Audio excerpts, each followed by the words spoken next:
Hey folks, Roland Martin. Welcome to Roland Martin Unfiltered, live from Los Angeles. Folks, it is an absolutely busy day in politics. We'll break down voter suppression happening in Georgia, where the man who keeps the voting rolls is running against Stacey Abrams, yet he is doing some things that are going to impact whether or not a number of African Americans, thousands, will be able to vote in November. We'll tell you exactly what is going on. We'll also go to Florida, where we'll focus on the hurricane now being downgraded, but also what's happening in politics, where Andrew Gillum is being attacked by Republican Ron DeSantis, still running ads in the middle of a hurricane. The hell is he doing?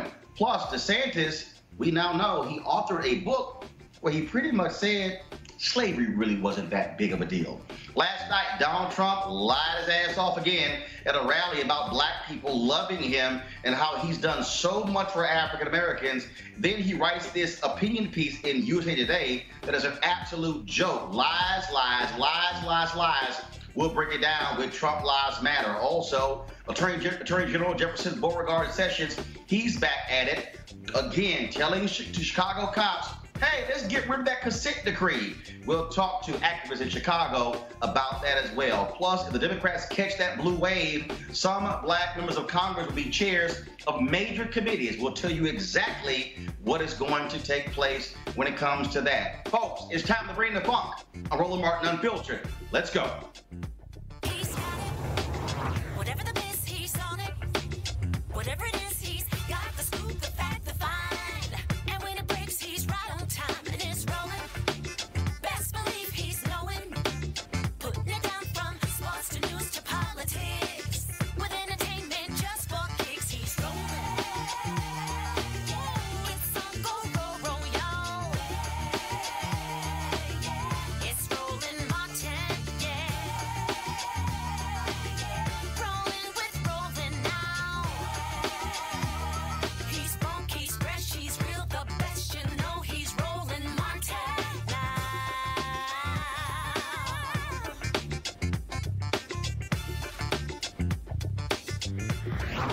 Martin. Folks, the blue wave comes in November. Democrats all across the country will be winning lots of races, potentially taking over the United States House, potentially the United States Senate, and cleaning up even when it comes to gubernatorial elections. One of the big reasons for that, African Americans, especially black women, turning out in huge numbers. People are registering left and right, but what's happening is Republicans are continuing massive voter suppression efforts in Georgia, where Stacey Abrams is running for governor on the Democratic side. She is facing against Brian Kemp, who is the Georgia Secretary of State, who wants to be the next governor. Yet as Secretary of State, he is the one who is over the elections there as well. Atlanta TV station WSB is reporting that requests from African American voters for absentee ballots in Georgia are coming in at a rate not seen since President Barack Obama was elected in 2008. But Kemp is trying to deny folks. What he's actually doing is he's holding them up and somehow challenging them. This is what the Associated Press reported about Kemp's exact match rules, meaning that just missing a middle initial can put your registration on hold. Quote, an analysis of the records obtained by the Associated Press reveals racial disparity in the process. Georgia's population is approximately 32% African American, according to the U.S. Census, but the list of voter registrations on hold with Kemp's office is nearly 70% black. Not only that, people are not being notified if there is a problem, so you have to check to see if you are registered. Folks, what in the hell is going on there in Georgia? These are some of the things that Republicans are doing all across the country. In fact, in Missouri, a federal judge slapped down the Secretary of State in Missouri who put out some misleading ads literally saying that voters in Missouri needed their voter ID to vote. That is not the case. In the Supreme Court, they've also upheld a voter ID bill in North Dakota that many say will actually hurt Native Americans. Why? Because in North Dakota, they require you to have a physical address and not use a P.O. box. Well, those Native Americans who live on reservations, they don't have those addresses. They're using P.O. boxes. So several thousand Native Americans may not be able to vote in November as a result of the Supreme Court holding up this particular issue. And so we're seeing this. Why does that matter? Because you've got a critical U.S. Senate race that's happening there as well. Folks, what we are seeing again are Republicans across the country continuing to try to shave off the number of votes, denying people the opportunity to vote. I want to go to my panel right now. Joseph Williams, senior editor for U.S. News and World Report.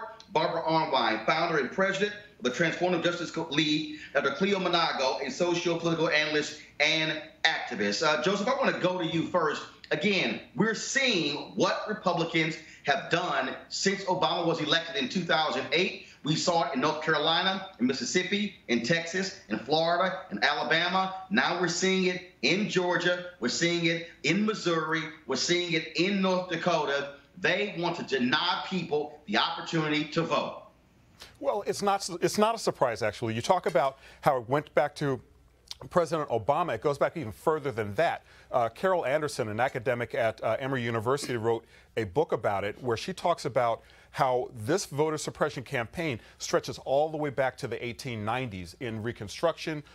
In Mississippi in particular is where the genesis of it has happened. And it has taken place constantly from then until now. You had poll taxes then. Now you have voter ID laws. You had count the number of bowls on a bar of soap then. Now you have to get a driver's license, a birth certificate, or a passport to even think about registering, and they're not going to tell you, they're not going to help you. So this is part of a continuum. It reached an apex under Obama with the Shelby County decision, and now these are just additional measures to try to push it even further because we all know every vote counts.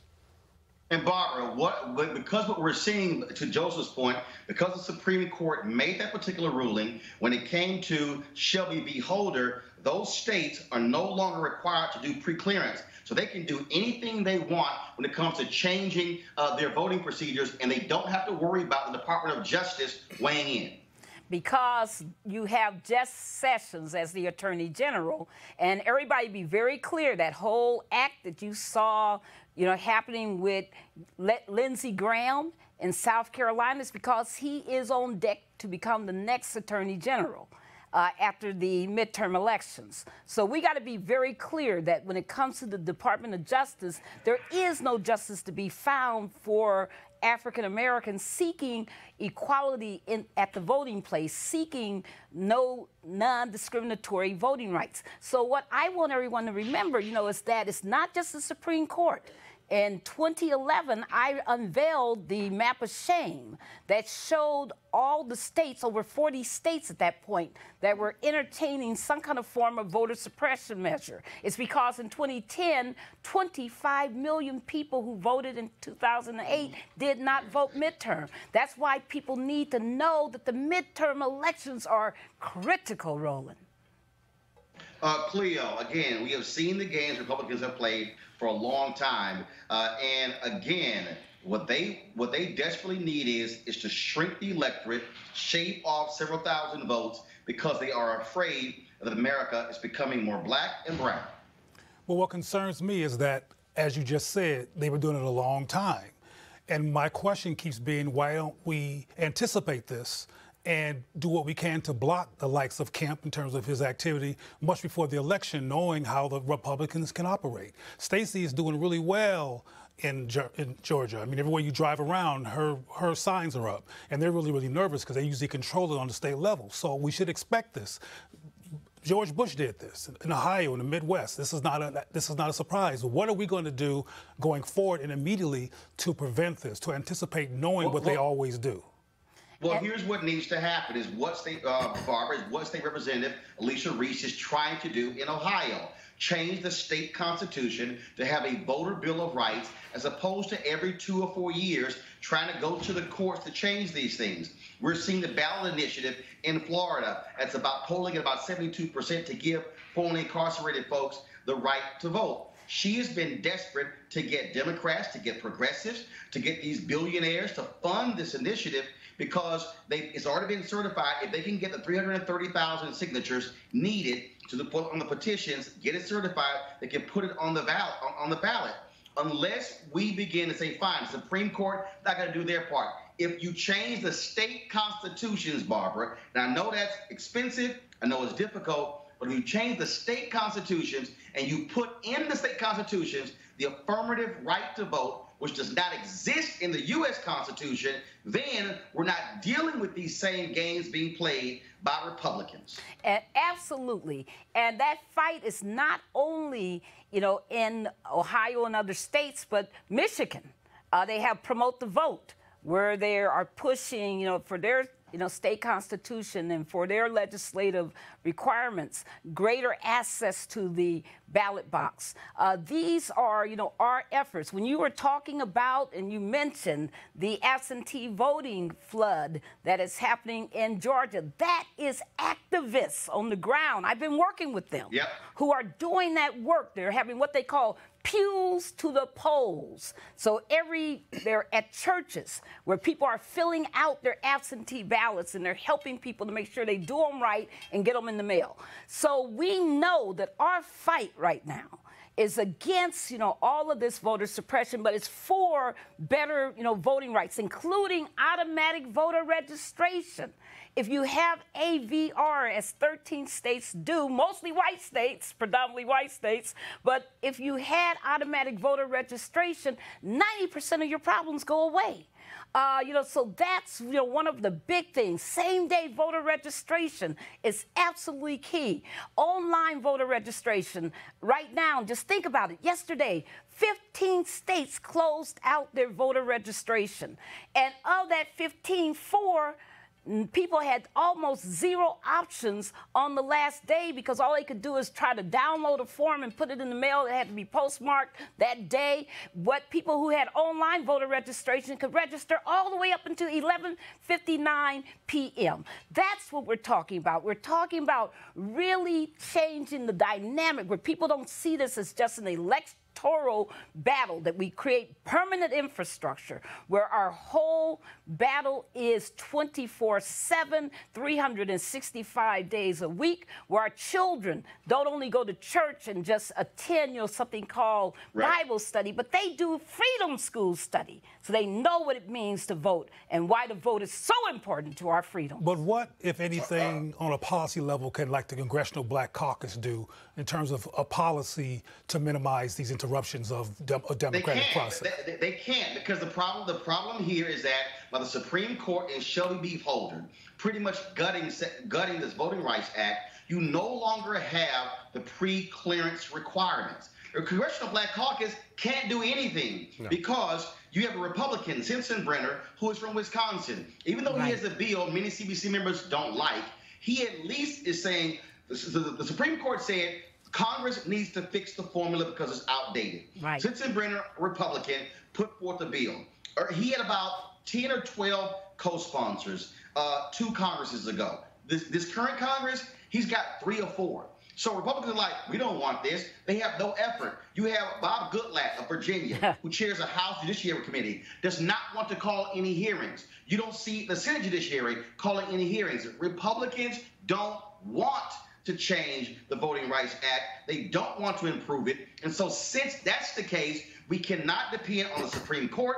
We can't depend on Republicans in Congress. The only way to go about this, we're going to have to go state by state. And frankly, we don't have to even target all 50 states. What you do is you target the states with the highest concentration of black voters, and you put it in the Constitution. And Joseph, real simple, white folks aren't going to vote against guaranteeing the right to vote in the Constitution, because these voter suppression efforts are impacting elderly white people, like in Wisconsin, young white voters, like in Wisconsin and North Carolina as well. And women, they are lumped in oftentimes with people who have struggled to maintain access to the vote.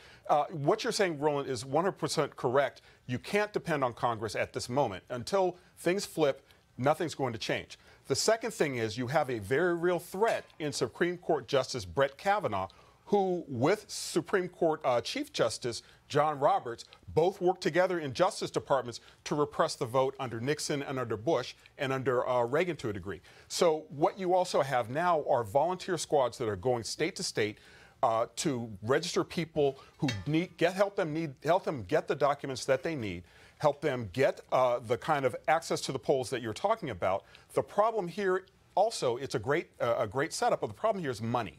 And that's one of the things that Republicans are depending on, is the fact that this has to be a volunteer effort. This has to be an effort outside of government, and it's going to cost a lot of money. One of the reasons why... Again, let me explain to everybody who's watching, because you might be saying, oh, it's all emotional. No. A federal panel found that in North Carolina, Republicans in North Carolina had a laser-like focus on black voters. They were specifically asked in emails, when are African Americans voting in early voting? 70% of African Americans in North Carolina voted the first week of early voting. So what did they do? Got rid of all of the early voting locations during the first couple of weeks, and they only had one location open in each county. Guess who copied that? Ohio.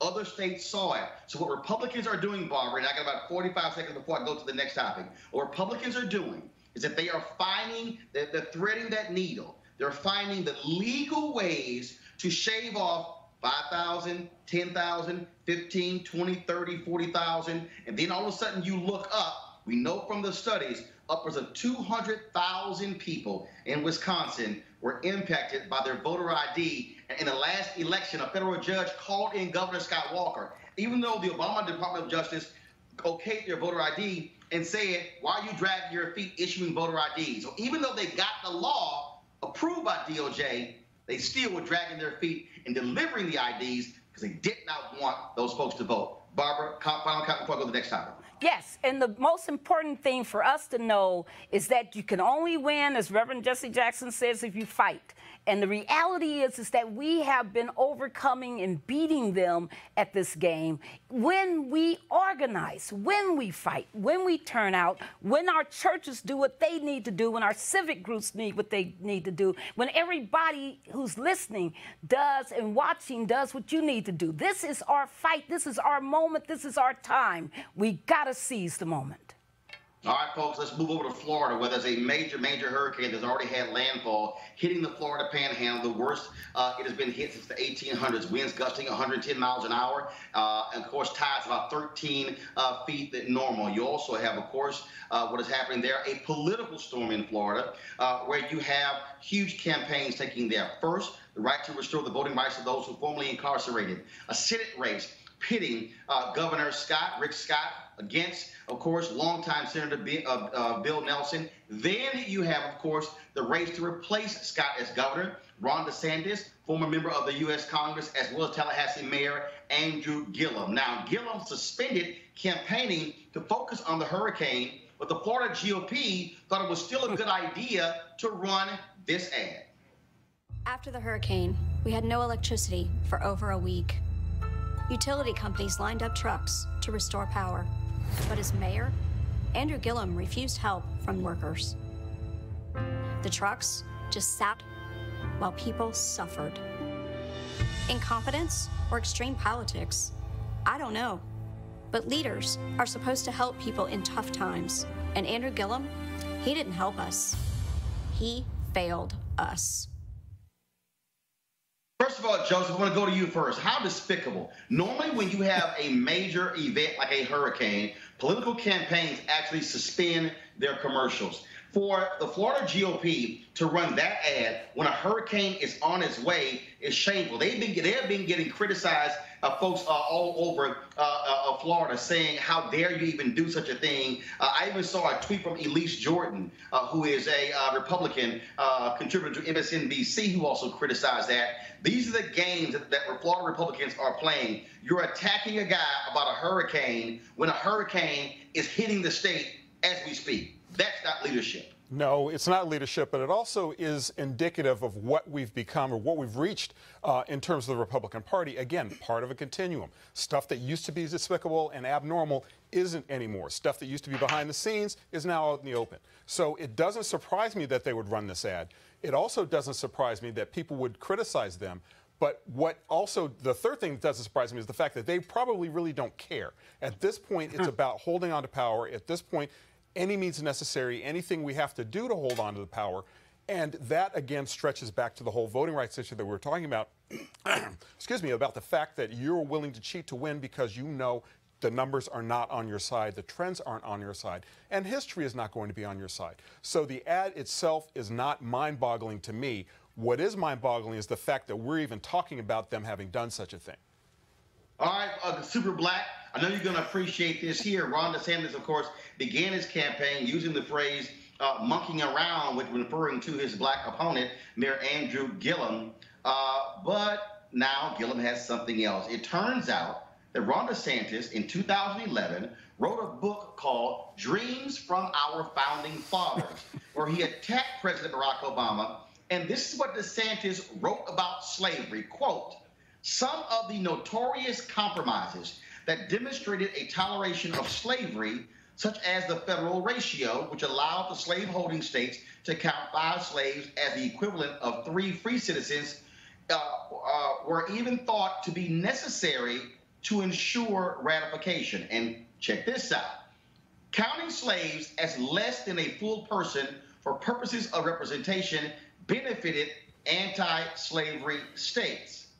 Now, Cleo, Ron was also saying that, well, you know, even though they ratified slavery, they also put the provisions in the Constitution which allowed us 75 years later to fight against that and actually have the Emancipation Proclamation. And so, ooh, thank you, boss DeSantis. We sure appreciate all the good work y'all did to allow us to be able to fight for our freedom some 75 years later. Thank you, boss. Pretty much. I mean, I've told you and I'll tell you again that these people are desperate. I think they're sociopathic and crazy and really want to stay in power no matter what. Like the brother just said, they're desperate and they really are doing anything to stay in power.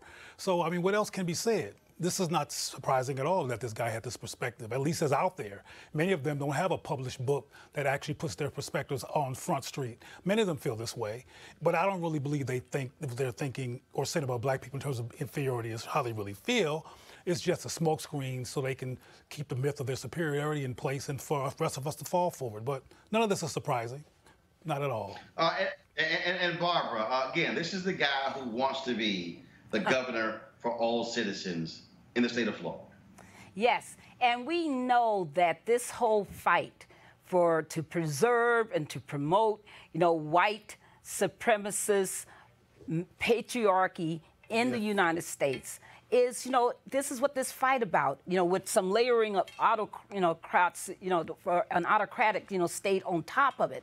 But what we got to understand is that, you know, these folks are going to lie, they're going to dissemble, they're going to use anybody they can to hide behind and do everything they can to hold on to this power. You know, Senator Grassley, that was there presiding over the whole Kavanaugh hearing. And let's be very clear, he's the same man that's blocking any hearing on the Voting Rights Act amendments in the Senate. So these are the same people, you know, misogyny, patriarchy, white supremacy, all go together. People get this stuff confused. They think you got white women over here, black people over there. This whole thing has been there since the beginning of this country. It was founded as a white supremacist patriarchal order. And that has not changed. When you look at the United States, think about this, Roland. The United States is 104th out of 190 countries in women representation in government. 104th. We failed 9 slots in the last 6 years from 95th to 104th. We're going backwards. So it's very important for us to understand what we're up against, because if we don't see the totality of the challenge, then we don't get it right. But all right, folks, last night there was a rally, and Donald Trump lined his ass off again in his rally, the latest rally. Of course, so Trump held a rally in Iowa where he tried to take sole credit for improving the lives of black people when it comes to unemployment and poverty rates. And he said, oh, just everything about black people is just glorious now that I'm president.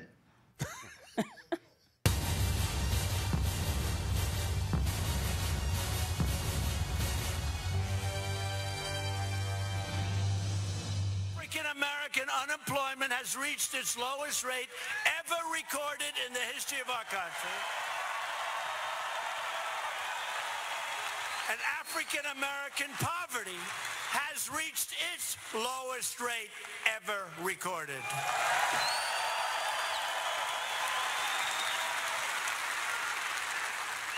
And Kanye West, who gets it, and big Jim Brown. How do you think he'd do in the NFL today? Bum. The greatest. But they're coming over to the White House very shortly. We're going to have a little lunch and talk about it. But they get it. How do you win when you hear those numbers? Because the Democrats for 100 years have been promising African Americans, Hispanic Americans, Asians. They've been promising everything. Nothing happens. Here we are, less than 2 years, the best employment numbers, the best numbers they've ever had in virtually every category. Every category.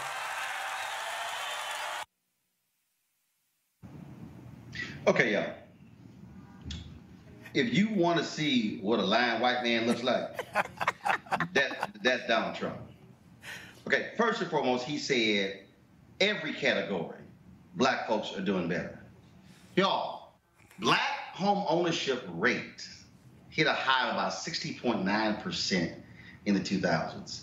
It is below 45. That, to me, don't sound like we're just doing so great. 70 years ago, there were 1.9 million black-owned businesses in America. 1.8 million black-owned businesses had one employee. Today, there are 2.6 million black-owned businesses. 2.5 million have one employee. When we had 1.9 million black-owned businesses, they were doing an average of $110,000 in revenue a year. Today, with an additional 700,000 black-owned businesses, they're doing an average revenue of $54,000. I'm sorry, please, Joseph, tell me how things are just going so great. And I really got to have you, Barbara, and Cleo address this here. If Trump is just so amazing for black people, why won't he come talk to the NAACP and come talk to the Urban League? Or go talk to Rainbow Push, or National Action Network, or the National Association of Black Journalists? Why won't he sit down with members of Black Press? See, I figure if it's all gravy, oh man, you should be willing to talk to people. But no, you go to one of the whitest states in America and tout how great black folks are doing. Well, it's I don't even know where to start. I mean, honestly, he won't go to any of those organizations because he knows this stuff is not true. Right. And there are two words that keep him from doing that: reality check. All right, number one. Number two, these are statistics, made up statistics for white people. They're not for black people, because black people would say, listen, what are you talking about? This is nowhere true. Go down to Decatur, Alabama. Go down to Jackson, Mississippi. Go even to the South Bronx. Go anywhere, and you will find that we still have very real, very serious challenges as far as black unemployment is concerned. And even if you put those numbers in context, even if you assume that he's telling the truth, black unemployment has historically been double that of whites. So even if he is telling the truth, and we have a 3 percentage point unemployment rate among broadly America broadly, that still represents a 6% unemployment rate in African Americans. So that's roughly, one out of every, I get the math wrong, but anyway, the point is there are still problems in the fact that we still have an unemployment rate that's double that of whites. He's making this stuff up. It's not true. He doesn't want to come clean on it, and it's not for our consumption anyway. But why should he come clean? What he's done has worked. One thing you can't deny about Donald Trump is that he's been consistent. He's doing the same thing he did before he became president, and before I, among others, predicted he would become president. Why should he do anything different? It works. And also, there's something that we may or may not be realizing here. On the way over here, I was in an Uber, and I was talking to a young lady, a black woman, about politics, and she talked about how she appreciated how passionate and real Donald Trump was, as opposed to how stoic other presidents have been. She appreciates his emotionality, his realness, and not that I think that's sane or something that people should actually follow. The bottom line is that the optics, the passion, the quote-unquote realness that he says, because people don't do any research. And when he was running for president, CNN and other places would line up some of his lies. The man became president of the United States anyway. So it works. But Leo, you nailed it. And I've heard the people say, I know he lying, but he speaks his mind. But that, Roland, that's because... It's like, have y'all lost y'all damn mind? It's like, I know he full of it, and he just making stuff up. But he gonna tell you what's on his mind. Like I keep saying, dude, I'm in Los Angeles right now. I can walk out this building and I can run into a babbling idiot on the street who gonna be hollering, yelling, cussing anybody walk by. He's speaking his mind. I don't want his ass to be the president. But Roland, you got to remember that the whole basis of this country was built on lies. Thank you. You know, the narrative, the popular narratives about the United States are all lies. Yes. You know, they don't talk about the, genocide and the slaying and the massacres and the brutality and, the fact that police only exist in this country and patrol because of slavery. I mean, there's so much they don't want to talk about. So what he does is he makes their souls feel good because he gives them lies that makes people comfortable about being racist so that people can go up to, Latinos and holler at them if they're speaking Spanish, who can call the police on a black man because he's babysitting 2 white kids and he's driving them in a car. I mean, these are the kinds of things that he gives credence to. He makes it palatable. He makes it acceptable. And that's where the danger is, because he's speaking in all this coded language. He's playing on all this racial memory. He's coming up with ways of making white people not understand and not feel like they got to fight against racism. And so we have to bring that battle. We have to bring the truth. But the person that I was Go ahead, Cleo. The person that I was talking to, and the majority of people that I talk to are black. Yeah, but she said and I'm not really talking about him feeding the fire to white folks. I'm talking about black people who said that he's so real. Yeah, but look at the approval ratings from blacks. It's not that good. Look, we just got to go ahead and say it. It's some ignorant black folk, Right. And look, like Trump talking about, Kanye coming to the White House, and I know everybody's talking about the CNN segment last night where Bakari sells and Terra said, see, here's the deal. I'm not gonna sit here and call Kanye crazy. I'm not gonna say he's got a mental disorder, because he does. But here's the piece. I'm gonna deal with reality, and I'm gonna say, I don't care if Jim Brown is going to the White House for lunch. I don't care if Kanye is going to the White House for lunch. Guess what? Roland Sebastian Martin went to the White House for lunch when Trump had bought it by the TV anchors. And you know what I did? I didn't go there wearing no damn red Make America Great Again hat. I walked in there with my notepad and with some questions saying, what you gonna do about the issue of Chicago and violence? What about the issue of your Department of Justice when it comes to the consent decrees? What about housing? See, Trump don't want to answer those questions. And see, so I don't mind black folks going to the White House. What I mind is whether you're gonna sit there look like a bump on a log and actually challenge him, saying, okay, fine. You want to sit here and talk about what you do for black people? Okay, let's get down to the nitty-gritty. That's why I disagree. The Congressional Black Caucus last year declined the second meeting with Trump. I think they need to go back, Joseph. I believe that Congressman Cedric Richmond need to walk in there, and then when the camera's in there, and Trump's sitting there smiling, and he looking for a photo op, then when Sarah Huckabee Sanders says, okay, time for y'all to leave, Cedric Richmond should say, we want the cameras to stay. We want the American people to actually see this meeting. And if the cameras don't stay, we gonna leave. And then, now Trump gonna be stuck. Now what if the cameras stay? Because he loves having the cameras, Joseph, when it comes to his cabinet meetings. So what then happens if they say, no, let the cameras stay? And then the cameras are recording, jamming him up on the issues, jamming him up on why he wants to cut out the minority supply development offices, jamming him up on consent decrees, jamming him up on voter suppression. See, that's why we should meet with them. See, don't fall for the okie doke with Jim Brown and Kanye West. No, say, why won't you meet with civil rights organizations? Have the cameras stay and then see how he responds, Joseph. Well, he definitely will respond, and he definitely likes the attention.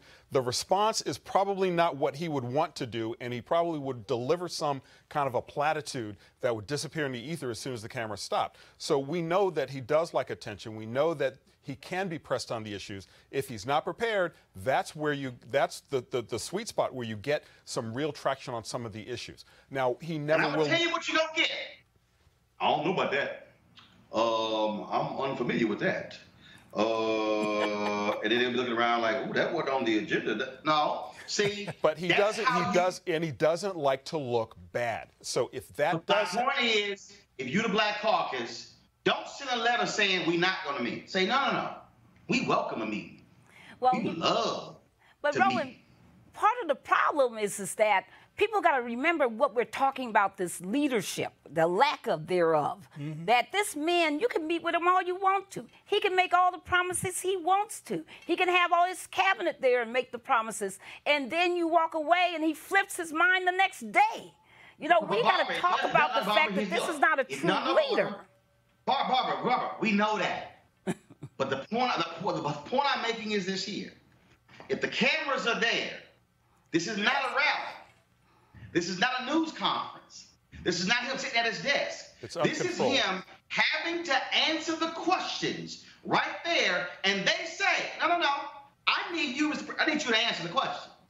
I need to know, Mr. President, since you say black-owned businesses, since you say it's all about black folks and doing great, does your budget call for the elimination of the only federal agency that is there to help minorities launch businesses? Yes or no? Cameras on. To deal with truth. See, that's why Candace Owens and Charlie Kirk are Talking Points USA. Candace running around here, she challenging Bakari Sellers to debate, and Don Lemon, she challenging over here to Alexandria Ocasio-Cortez. They challenging the boy who plays Superman or Captain Kirk or one of them doggone characters. They challenging everybody. But for 3 months, I've been waiting to get in that ass. Roland. For 3 months. Roland, we keep telling him. He won't listen to us. We keep telling him they're not going to debate you. Roland, Hold on. I'm going to get October 3rd. I sent Charlie Kirk a direct message, a DM on Twitter. He ain't said nothing in 8 days. Because, see, they don't want that heat. And, see, my deal is the way you deal with Trump and the way you deal with the Trumpettes in the Trumpites is you challenge them and say, y'all want some of this? Come on. But, see, they want us not to show up. That's what they want. I don't think they're going to show up if you challenge them like that, Roland. They know they're going to get fronted. No, hold up. I got one better, Cleo. Candace Owens and Talking Point USA are having a conference for young black conservatives October 25th through October 28th. Guess what? I'm showing up. Okay. I'm going to walk in there in all black. In all black? With my camera, just like you looking right now. I might walk in there looking like Wakanda. We're going to have the cameras with me. And matter of fact, I'm going to see if they try to throw us out. Since y'all, we going to say, we a black show. We covering black people. We would love to cover your conference. See, I'm going to take the fight to them. And let's see if they run out the room. Well, how many times since Trump has been president has he been effectively challenged? Because he knows how to dodge. Nobody has effectively challenged. He weaves and dodges. So how? They scared too. Well, that's the Congressional Black Caucus and these people that you're mentioning who should do what they should do, they're not doing it. I think a real important question is to unpack why they're not doing it. What's up with folks? Why are people traumatized or disoriented or fearful? What is going on? Particularly when they're in policy-making positions. Well, remember that they met with him and they left that policy manual. He asked for the policy manual. They gave it to him. He never responded. I mean, come on. You know, they realized that they were wasting their time. And they did not. That's what I'm talking about. You can't leave the manual. You leave the manual and say, oh, no, we'll come back for a meeting. We'll come back. Cameras, I want y'all to stay. That's all I'm saying. So again, here's my deal. If Donald Trump wants to respond back with the facts, I'm like, let's go. But while you got your sheet, I'm going to have my sheet. And I'm going to sit here and nail you, and it's going to be on camera, and then you can't keep sitting here lying. And I'm telling you, that's why Candace Owens don't want to debate. Charlie Kirk don't want to debate. That's why I straight up whooped that ass of Larry Elder in 2016 in Los Angeles, because he want to lie too. That's why I'm telling you, because the deal is what they used to these soft brothers and soft sisters who not going to come at them and going to come at them hard with the facts. Well, maybe you should be strategic. Maybe you should pretend to be soft and do a week, hell no. do a week of soft performance so they can be open to you, and then do a Trojan horse thing and drop the black bomb when you get up in there. I can't. You can't do that. Saul. That's just. You can't do Saul. I can't do Saul. Well, I'm trying to give you strategies in which to actually engage these folks like you want to. You come and say, "I'm gonna get you. I'm gonna give." You know, they gonna laugh. They're not gonna let you in. Cleo, I'm just letting you know right now that ain't gonna happen. I'm just letting you know right now that is not gonna happen. Okay, so I'm just gonna let you know. All right, y'all. I'm gonna go to a break right now. We come back. We're gonna talk about this potential blue wave that's on its way. This tsunami. Will it wash out Republicans? Will it wash in Democrats with a conscience? We'll break it down next. What you want? Baby, I got it. What you need? You know I got it. All I'm asking is for a little respect. Just a little bit. Just a little bit. I ain't gonna do you wrong. While you're gone. I ain't gonna do you wrong, cause I don't wanna.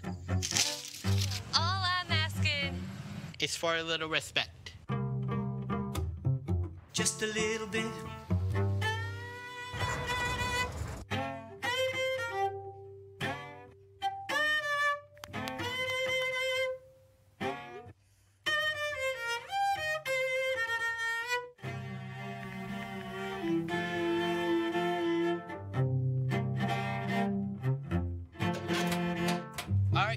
P-E-C-T.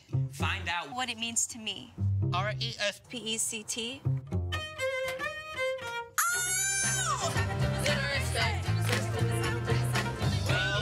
Yeah. A little respect. just a little bit. And I keep on trying. I-9. It's easy to register. Text We All Vote to 97779. A little respect.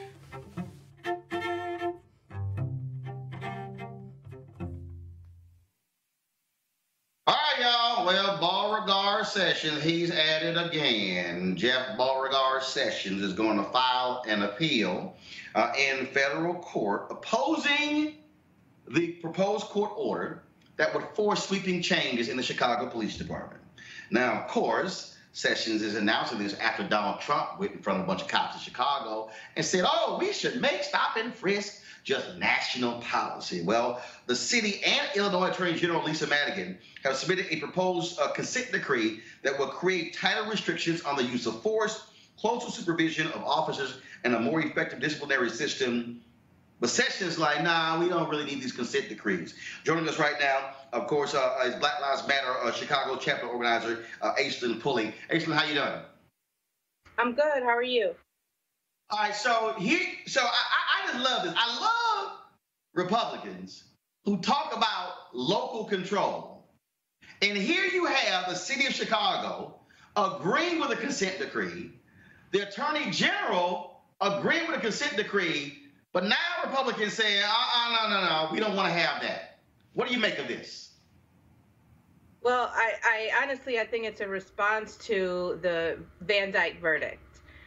For the first time in the history of Chicago and possibly the history of this country, a white police officer has been found guilty of murdering a black person.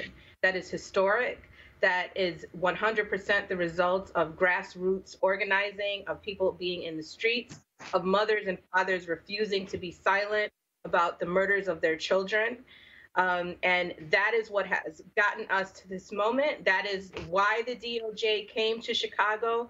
And that is why we now have a consent decree draft, which has been initiated by the thousands of people who have taken to the streets. So we are at a precipice of actual beginning of actual change in this city. And the response to that is that it's a threat to the status quo. And in order to respond to what could actually be changed to save our lives, Trump, along with Sessions, is preparing to clamp down on the movement here. And he's going to use any excuse to do that. And right now he's using the consent decree. And again, we saw this in Baltimore where Jeff Sessions also early on opposed the Baltimore consent decree when the city and the police department said, hey, we're good with it. We want it. Yeah, and right now the consent decree draft that the city and the Attorney General's office does not contain the sweeping proposals that is in our draft. So BLM Chicago, along with survivors of police violence, family members, and other community groups have drafted the People's Consent Decree, which includes tons of provisions which would protect families, which would remove CPD out of schools, which would create a behavioral health unit and create a diversion program so that people aren't thrust into the carceral system on quality of life offenses, which basically are crimes dealing with poverty. And only about 1% of what we put in our draft of the consent decree is in the city's version. So what they're actually protesting is a modicum of reform. The consent decree right now, as it stands, as the city's version, is not in any way radical, but it shows how far to the right Trump and Sessions are, that even the most modicum of reforms is seen as an absolute threat to them. Yes, they want to protect cops, and they refuse. They absolutely refuse to call it out.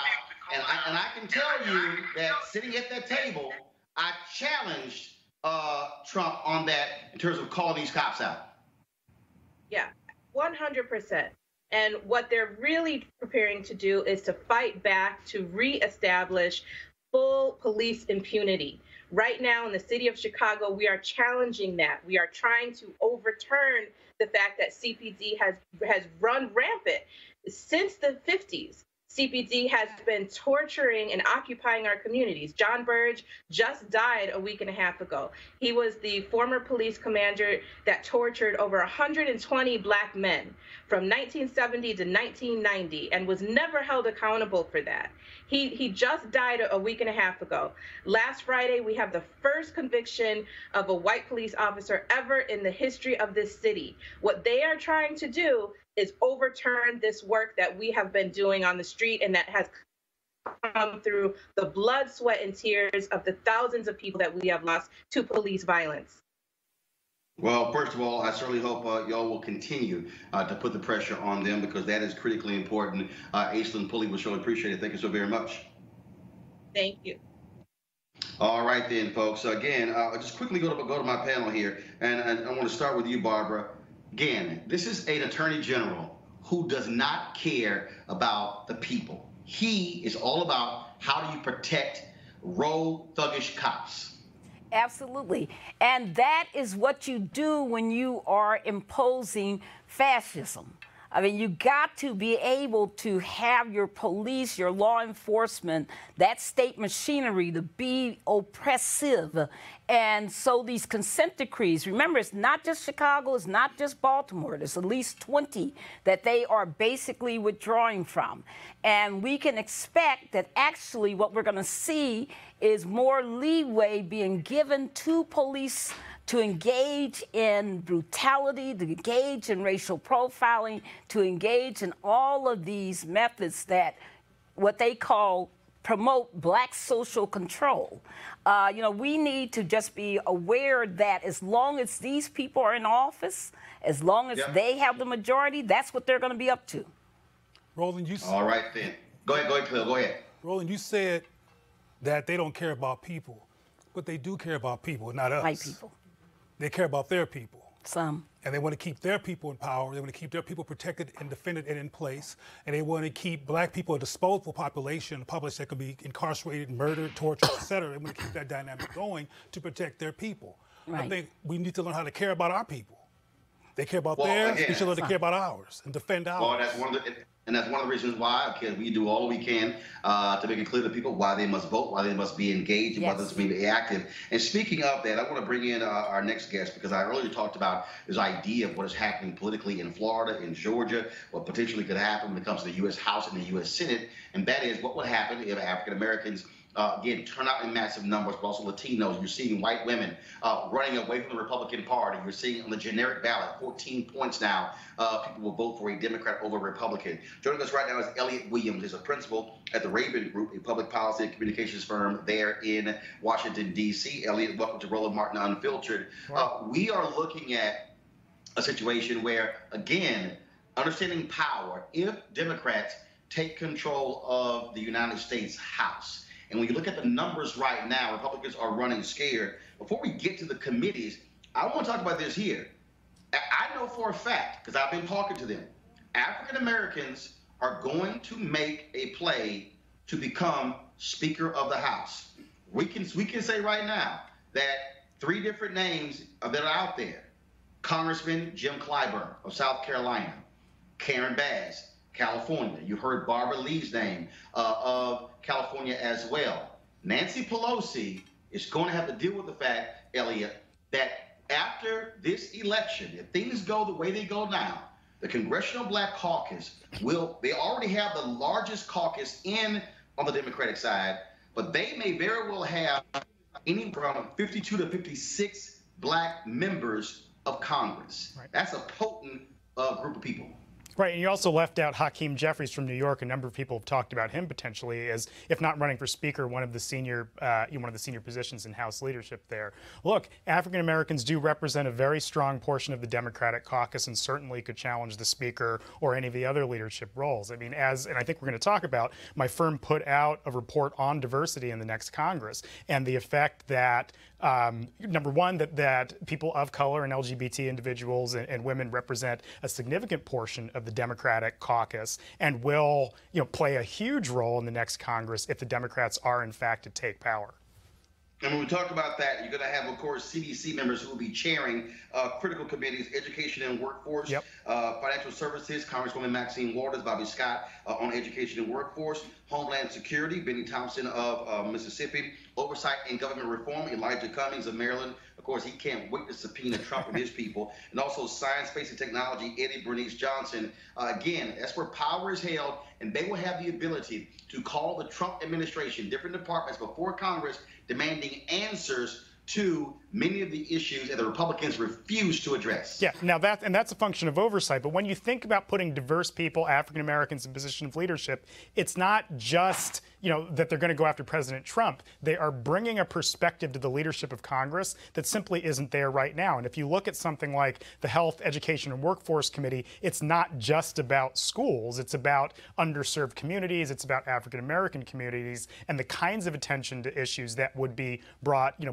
potentially by African American or Latino members of Congress. A great example is the Appropriations Committee would be potentially, the Homeland Security Appropriations Committee might be held by Lucille Roybal Allard, who's a Latino woman, and would put a different focus on potentially overseeing reports coming out of regarding to the wall and to family separation and so on. So all of these people, and I know we're talking a lot about African Americans, but it's across the ethnic spectrum here. All of them are going to potentially bring a new focus to Congress and to the leadership of Congress, and thinking about broadband and access to infrastructure, all these things that we think about in the context of Democrats. But when you put a racial or ethnic lens on it and the kinds of things that these leaderships will bring, it's going to be a very, very different Congress than not your father's Congress, for lack of a better way to put it.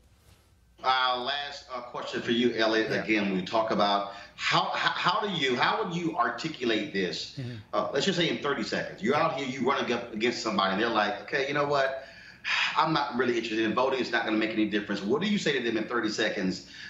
Why they need to understand what will happen with their vote based upon what will happen basically in 28 days? Well, look at what happened. Forget 28 days. Look at what happened 1 week ago in the United States Senate with respect to the Supreme Court. That is entirely a function of voting, number one, in the presidential election in 2016, and number two, in the Senate races across the United States in the years leading up to that. You ended up with a Supreme Court that is going to affect the rights of African Americans and women and people of color and LGBT for generations, because elections have consequences. And people now are seeing that in the context of the Supreme Supreme Court. And you put that across every other potential issue that touches people. You know, I talked about immigration and infrastructure and all these things that aren't just about these big things that governments do, but affect people's lives every day. And so absolutely, and you were talking about oversight of the president, same thing. The current Congress has not subpoenaed the president or called his people in to testify and so on. And so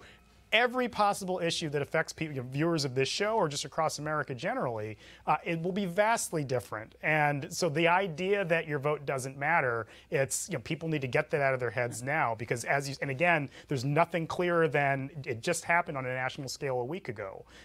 Nothing clearer than the Supreme Court. Elliot Williams, first of all, that wasn't 30 seconds, but I'll go ahead and let you off the hook on that. I got a lot to say. I got feelings. I got thoughts. Yeah, I got you. Right, you in your feelings. All right. Elliot Williams, Raven Group. I appreciate it, man. Thanks a lot. Thank you, sir. All right, folks. Time for our HBCU Giving Day School.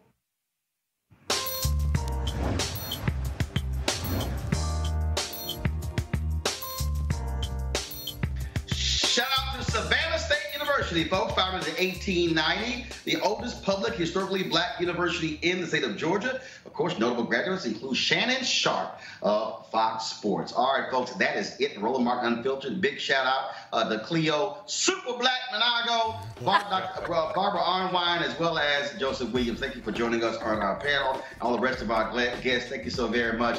Folks, you support Roland Martin Unfiltered by going to RolandMartinUnfiltered.com, joining our, of course, fan club. We certainly would appreciate you supporting us in what we do, making this available. Tomorrow, I'm going to be back in the nation's capital. Of course, I've been here doing various interviews for the BeWoke.vote campaign. Can't wait till you see those interviews. We're going to have a grand time with them. So again, please support us in what we're doing because, again, we are providing something that nobody else is providing. That is giving you a wide perspective, bringing you top analysts and top guests as well, speaking to our issues, because that's what this is all about. So go to RolandMartinUnfiltered.com and join our Bring the Funk fan club. Whatever you can give, it all actually matters. Folks, y'all have a great, great time.